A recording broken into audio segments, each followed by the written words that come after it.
যান্ত্রিক শহরে ধূসর ক্যানভাসে প্রকৃতি যেন এঁকে দিয়েছে এক রক্তিম আলপনা। নাগরিক ক্লান্তি আর পাথরের শহরের রুক্ষতা ছাপিয়ে রাজধানী ঢাকার বুকে এখন কেবলই কৃষ্ণচূড়া স্নিগ্ধ রাজত্ব। কৃষ্ণচূড়ার রাঙা মঞ্জুরি কর্ণে আমি ভুবন ভোলাতে আসি গন্ধে ও বর্ণে। কবি কাজী নজরুলের এই মনোমুগ্ধকর গান স্মরণ করিয়ে দেয় কৃষ্ণচূড়ার তাৎপর্য।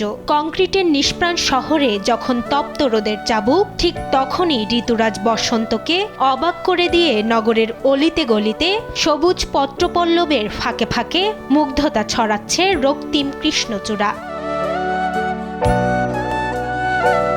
গ্রীষ্মের তপ্ত কপালে সে যেন এক অবাধ্য লালটিপ, যাকে দূর থেকে দেখলে মনে হয় বৈশাখের রোদ্দুরের সবটুকু উত্তাপ গায়ে মেখে নিয়েছে রক্তিম পুষ্পরাজি।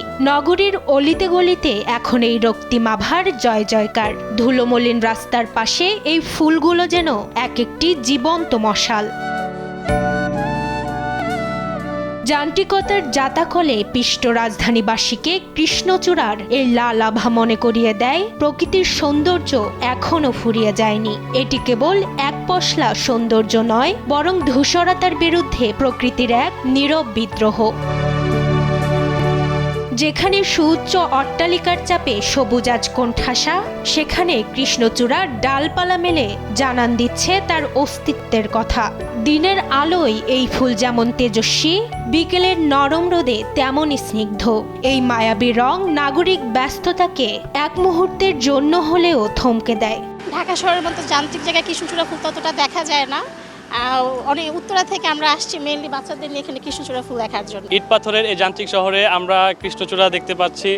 তো এখানে আমরা বন্ধু বান্ধব আমরা সবাই মিলে ঘুরতে আসছি, তো খুবই ভালো লাগতেছে। এখানে যখন ফুলগুলো ফুটে বেশি, তো সেক্ষেত্রে আরো বেশি সিনারিটা দেখতে সুন্দর। কৃষ্ণচূড়ার সেই রাজকীয় লালের পাশেই যেন স্নিগ্ধতার প্রদীপ জেলে দাঁড়িয়ে আছে সোনালু। ঝাড় লণ্ঠনের মতো ঝুলে থাকা এই সোনালি মঞ্জুরিগুলো যখন রোদে চিকচিক করে, মনে হয় কোনো এক অদৃশ্য কারিগর আকাশ থেকে স্বর্ণের গুঁড়ো ঢেলে দিয়েছে মর্তের সবুজ পাতায়। লালে হলুদে মিলেমিশে এ যেন এক রঙের মহা উৎসব।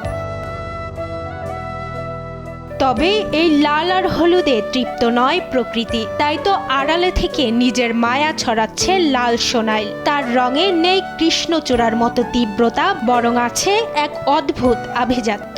ঢাকা মানেই কেবল যানজট কিংবা ধুলোবালি নয়, এই শহরের রুক্ষ হৃদয়েও যে এক পশলা সৌন্দর্য লুকিয়ে আছে তার সবচেয়ে বড় প্রমাণ এই গ্রীষ্মের ফুল। প্রকৃতির এই বিদ্রোহ টিকে থাকুক যুগ যুগ।